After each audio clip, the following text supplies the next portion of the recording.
नमस्कार दोस्तों, learning IQ में आप सभी का स्वागत है। आज हम बात करेंगे इंश्योरेंस अवेयरनेस के पार्ट 7 के बारे में। ठीक है दोस्तों, आज 1 अप्रैल 2021 है। आज नए वर्ष की शुरुआत हो रही है, नए वित्त वर्ष की शुरुआत हो रही है, वित्त वर्ष 2021-22 की। आप सभी को नव वर्ष की हार्दिक शुभकामनाएं। और आज IBPS PO, IBPS क्लर्क और IBPS SO के फाइनल रिजल्ट भी आज सुबह आउट हो चुके हैं। तो बहुत बहुत शुभकामनाएं उन सभी भाइयों बहनों को जिनका सिलेक्शन हो चुका है, और जो वंचित रह गए हैं सिलेक्शन लेने के, निराश ना हो, अभी और मौके आएंगे। IBPS ने कैलेंडर पहले ही जारी कर दिया है। 1 अगस्त से आप सभी के एग्ज़ाम्स होने वाले हैं। IBPS RRB PO क्लर्क और IBPS क्लर्क का भी जो है अगस्त में ही एग्ज़ाम होने वाला है। तो इस साल ही सभी रिज़ल्ट आउट हो जाएंगे 1 जनवरी 2022 के पहले। तो फ़िक्र ना करें, मौका है, बिल्कुल शिद्दत से एग्ज़ाम दें और अपनी तैयारियां शुरू करें। ठीक है, और आज पार्ट 7 की बात करेंगे, इंश्योरेंस अवेयरनेस की। चलिए बिना वक्त गवाए शुरू करते हैं आज का सेशन। ये रहा आज का टॉपिक। आज हम बात करेंगे इंश्योरेंस कॉन्ट्रैक्ट के बारे में। इंश्योरेंस कॉन्ट्रैक्ट होता क्या है? पहली बात तो इंश्योरेंस होता क्या है ये मैंने पहले के वीडियोस में बता दिया है। क्या होता है इंश्योरेंस? इंश्योरेंस क्या होता है? जब कोई व्यक्ति अपना रिस्क जो है ऐसे एंटिटी को ट्रांसफ़र कर देता है जो उस रिस्क को क्या करें, वहन कर सके। फॉर एग्ज़ाम्पल, मान लीजिए कोई एक गाड़ी है, किसी ने खरीदी है। ठीक है, एक बार और समझ लो इस चीज़ को। ये गाड़ी है, ये गाड़ी किसी एक व्यक्ति ए ने खरीदी है। ठीक है, हर साल वो क्या करता था, पैसा बचाता था। ठीक है, हर महीने मान लीजिए 5,000 या 6,000 रुपये बचाता था। ठीक है, तो हर साल वो कितने है बचाता था? 5,000 भी अगर बचाता था तो 60,000 रुपये साल के बचाता था। और 5 साल तक उसने बचाए पैसा, तो 3 लाख उसने इकट्ठा करे 5 साल में। और ठीक है, 5 साल बाद उसने सोचा कि एक गाड़ी खरीद ली जाए। ठीक है, उसने गाड़ी भी खरीद ली 3 लाख के उसके बजट में, कोई भी छोटी मोटी गाड़ी उसने खरीद ली। अब अनफॉर्चुनेटली गाड़ी क्या हो गई, दुर्घटनाग्रस्त हो गई। अब जब उसकी गाड़ी दुर्घटनाग्रस्त हो गई, तो क्या वो फिर से गाड़ी खरीद सकता है? नहीं खरीद सकता। यदि गाड़ी का इंश्योरेंस हो रखा होगा, गाड़ी के दुर्घटनाग्रस्त हो जाने के बाद इंश्योरेंस कंपनी क्या करती, उसको पूरा अमाउंट क्या कर देती, पे कर देती। क्यों? क्योंकि उसने अपना रिस्क किसको ट्रांसफ़र कर दिया था, इंश्योरेंस कंपनी को। यही होता है क्या, इंश्योरेंस। ठीक है, अब देखो, इंश्योरेंस जो होता है 2 पार्टियों के बीच में होता है। ठीक है, कितनी पार्टियों के बीच में होता है? 2 पार्टियों के बीच में। एक तो इंश्योरेंस कंपनी होती है, दूसरा होता है पॉलिसी होल्डर। इंश्योरेंस कंपनी कौन सी होगी? अगर लाइफ इंश्योरेंस करा रहे हो, यानी ह्यूमन बींग खुद का इंश्योरेंस करा रहा है, तो LIC होगा। यदि आप मोटर व्हीकल का करवा रहे हो, अपने घर का करवा रहे हो, प्रॉपर्टी का करा रहे हो, फैक्ट्री का करा रहे हो, तो कौन होगा? अन्य कंपनी जैसे NISCL हुई, ओरिएंटल इंश्योरेंस हुआ, न्यू ठीक है, न्यू इंडिया हुआ। ठीक है, इस तरह की कंपनी हो जाती है। अब क्या होता है, देखो, टर्म्स एंड कंडीशन भी पढ़ेंगे। जब कभी भी कोई व्यक्ति है, मान लीजिए ए व्यक्ति है, ठीक है, उसे क्या खरीदना है, मान लीजिए उसने गाड़ी खरीदी। हमने ए का ही उदाहरण ले रहा है, गाड़ी खरीदी। ठीक है, ये गाड़ी है की। अब क्या होगा कि इस गाड़ी की जो भी जानकारी होगी इस प्रपोजल फॉर्म में इंक्लूड होगी। ठीक है, गाड़ी का मॉडल, गाड़ी कब खरीदी है। ठीक है, गाड़ी का सम एश्योर्ड क्या है, सम एश्योर्ड मतलब क्या होता है, कीमत। ठीक है, मान लीजिए गाड़ी कितने की है, 3 लाख की है, तो उसका सम एश्योर्ड कितना होगा, 3 लाख रुपए। ये प्रपोजल फॉर्म में इंक्लूड होगा। ठीक है, अब गाड़ी की ठीक है, अब मान लीजिए ये 2 व्हीलर है। ठीक है, लग तो 2 व्हीलर ही रही है। ये है होंडा एक्टिवा। ठीक है, अब होंडा एक्टिवा का इंश्योरेंस कंपनी क्या करेगी, इंश्योरेंस करेगी, लेकिन उसकी यूनिक जानकारी इसमें होना चाहिए। होंडा एक्टिवा एक थोड़ी ना, लाखों गाड़ियाँ हैं होंडा एक्टिवा की। तो यूनिक क्या हो सकती है, इसका चेचिस नंबर हो सकता है, ये इसमें इंक्लूड होगा। क्यों? वो यूनिक होता है। रजिस्ट्रेशन नंबर होगा, यूनिक होता है इसका। और क्या होगा, इंजन नंबर होगा, वो यूनिक होता है। ठीक है, ओनर का नाम होगा, वो यूनिक होता है। ठीक है, और टर्म्स एंड कंडीशन होगी कि गाड़ी दुर्घटनाग्रस्त हो जाती है तो हम इतना इतना इसको पे कर देंगे, ठीक है। तो ये सभी इंक्लूड होता है। अब क्या होता है, जब ये ए व्यक्ति इस प्रपोजल फॉर्म को भर के देता है किसको, इंश्योरेंस कंपनी को, ठीक है। इंश्योरेंस कंपनी को जब देता है भर के, तो इंश्योरेंस कंपनी क्या करती है, उसके बिहाफ पर एक पॉलिसी तैयार करती है जिसमें क्या होता है, प्रीमियम रहता है, जिसे हम कंसिडरेशन भी कहते हैं, ठीक है। उसको प्रीमियम हर साल भरना पड़ता है, ठीक है। जब ये प्रीमियम भरता है तो इंश्योरेंस कंपनी क्या करती है, पॉलिसी तैयार करके दे देती है, और जो पॉलिसी होती है वही कहलाता है इंश्योरेंस कॉन्ट्रैक्ट, ठीक है। क्या कहलाता है, इंश्योरेंस कॉन्ट्रैक्ट कहलाता है। मान लीजिए एक हेल्थ इंश्योरेंस कंपनी होगी, ठीक है, हेल्थ इंश्योरेंस पॉलिसी आप ले रहे हो, ठीक है। अब ये ए ने हेल्थ इंश्योरेंस पॉलिसी ली है।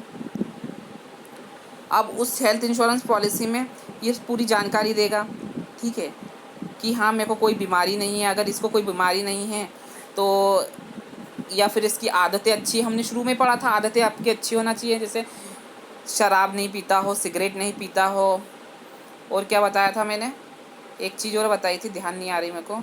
शराब, सिगरेट होती है यानी कि स्मोकिंग होती है, तम्बाकू नहीं खाता हो।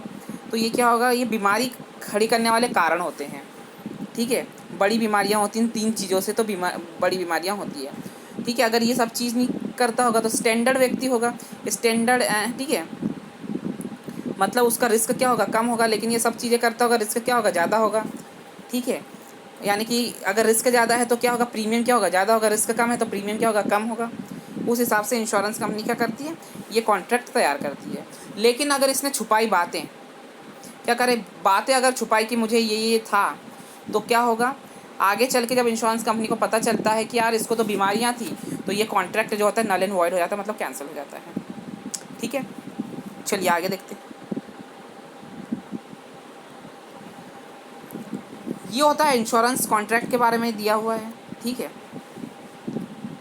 The insurance company agree to pay the policy holder a certain sum assured of money, ठीक है। वही मैंने बताया, सम अश्योर्ड क्या होता है, कोई भी गाड़ी आप खरीद रहे हो, उसकी वैल्यू कितनी है, कीमत कितनी है, वो क्या होता है, सम अश्योर्ड होता है।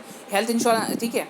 लाइफ इंश्योरेंस की अगर आप बात करेंगे तो आप क्या होगा कि एक सर्टन अमाउंट जो है प्रीमियम का, वो हर साल या हर 6 महीने या हर 3 महीने में क्या करेंगे, भरेंगे, किसे, इंश्योरेंस कंपनी को। तो एक स्पेसिफिक टाइम के बाद इंश्योरेंस कंपनी की पॉलिसी मैच्योर होने के बाद आपको क्या करेगी, पूरा अमाउंट पे कर देगी। तो वो क्या कहलाएगा, आपका सम अश्योर्ड कहलाएगा। इस लाइफ इंश्योरेंस के केस में ये होता है सम अश्योर्ड, ठीक है। If the event death or peril as a fire earthquake specified in the insurance contract happens, यानी कि क्या होता है, सम अश्योर्ड के बारे में जानकारी होती काय में, इंश्योरेंस कॉन्ट्रैक्ट में होती है, ठीक है। अब लाइफ इंश्योरेंस में क्या होता है, डेथ कवर की जाती है, और एडॉन्स के तौर पे क्या, राइडर के तौर पे क्या किया जाता है, एक्सीडेंट ऐड कर लिया जाता है वहाँ पर, ठीक है।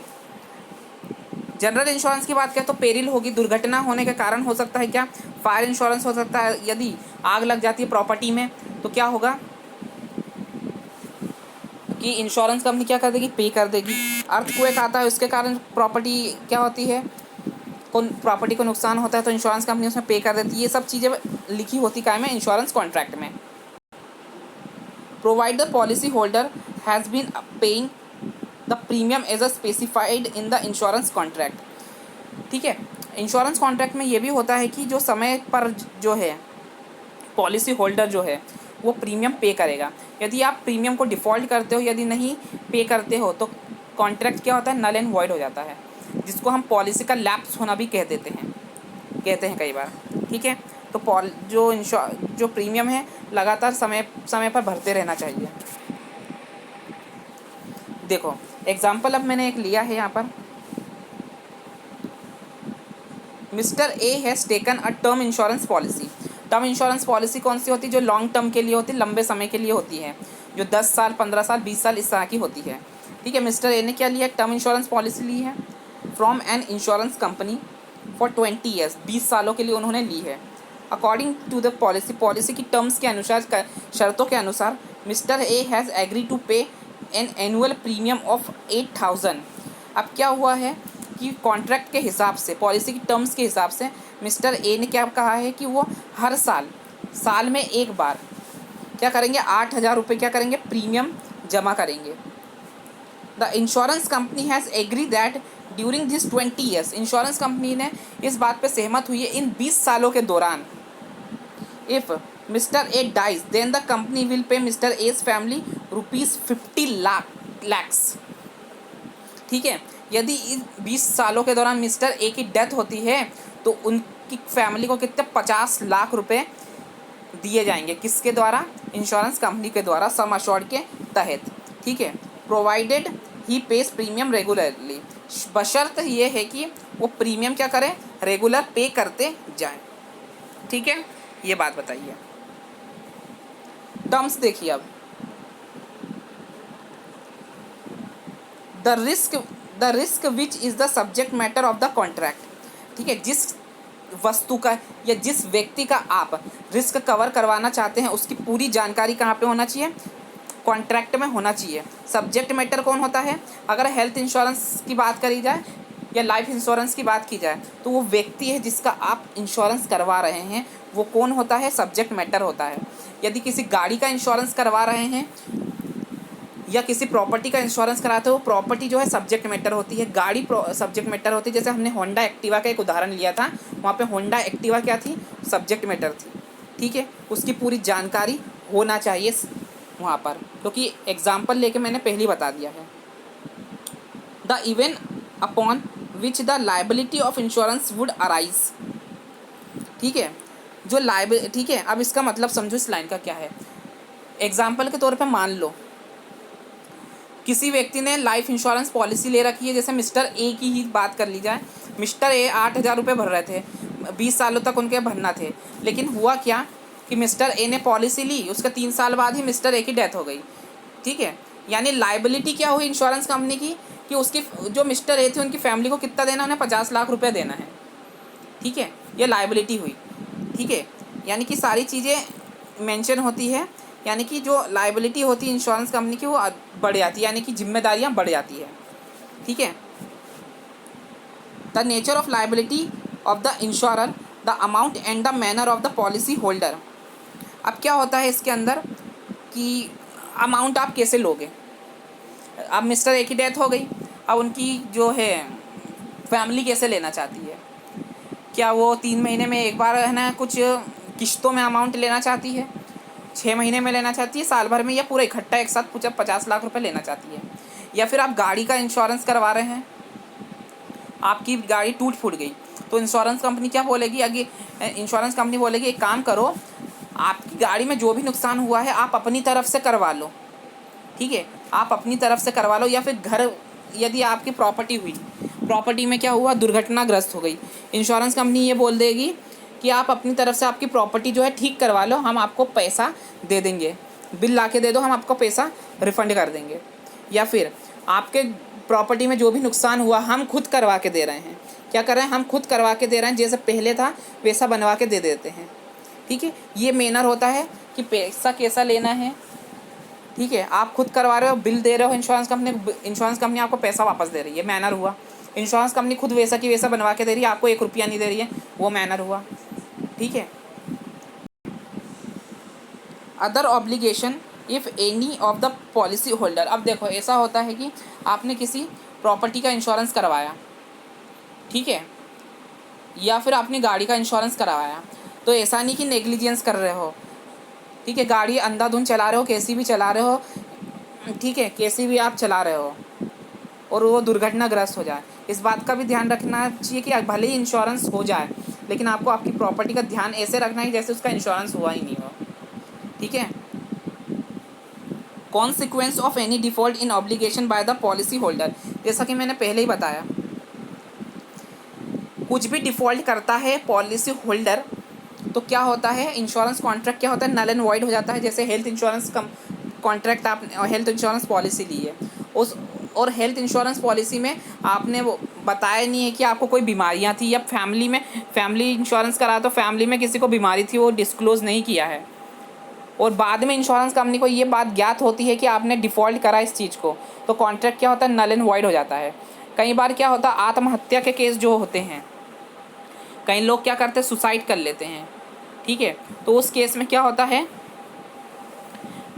कि जो आपको सम एश्योर्ड है, यानी कि जो क्लेम है वो नहीं प्रोवाइड किया जाता है। लेकिन कल ही एक फैसला आया था कि जो आत्महत्या का केस होता है उसमें भी अब इंश्योरेंस कंपनियों को जो है क्लेम देना पड़ेगा। अब देखते हैं कब से लागू होता है। फिलहाल आज की तारीख में तो ये लागू है नहीं, ठीक है, हालांकि फैसला एक दिया गया है।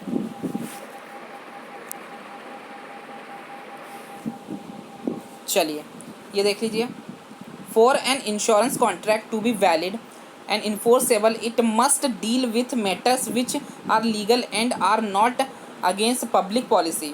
The subject matter of the insurance contract must be legal. देखो इसका मतलब क्या होता है, मान लो कोई चोरी की वस्तु है, कोई चोरी की गाड़ी है, उसकी तो मैंने क्या बताया था, इंश्योरेंस किस चीज़ का होता है, जिसकी इकोनॉमिक वैल्यू होती है। लेकिन कोई व्यक्ति है जो चोरी की गाड़ी लेकर आया, तो उसका इंश्योरेंस हो सकता है? नहीं हो सकता। पूरे भैया पेपर्स मांगे जाएंगे इंश्योरेंस कंपनी की तरफ से, सबूत देना पड़ेगा, ये सिद्ध करना पड़ेगा कि वो गाड़ी या वस्तु आप ही की है, तब जाके वो क्या होगा, इंश्योर्ड होगा, ठीक है। कई चीज़ें ऐसी होती है, जैसे कि मान लीजिए चरस हुआ, गांजा हुआ, इनकी भी तो इकोनॉमिक वैल्यू होती है, लेकिन इन्हें रखना भारत में क्या अवैध है। ड्रग्स हुआ, इनको रखना भारत में क्या अवैध है, मतलब क्या इल्लीगल है, तो इनका इंश्योरेंस हो सकता है? नहीं हो सकता, क्योंकि इकोनॉमिक वैल्यू तो है लेकिन ये भारत में अवैध है, तो इनका क्या हो सकता, नहीं हो सकता, इंश्योरेंस तो कतई नहीं हो सकता। तो यानी इंश्योरेंस सिर्फ उसी चीज़ का हो सकता है जो क्या है, लीगल हो, इल्लीगल चीज़ों का नहीं हो सकता। चोरी की वस्तु भी क्या इल्लीगल है, ठीक है।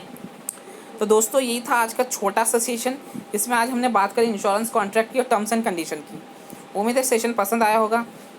सेशन पसंद आया तो लर्निंग IQ को सब्सक्राइब करें, वीडियो को लाइक करें, अपने मित्रों के साथ शेयर करें। Thank you very much.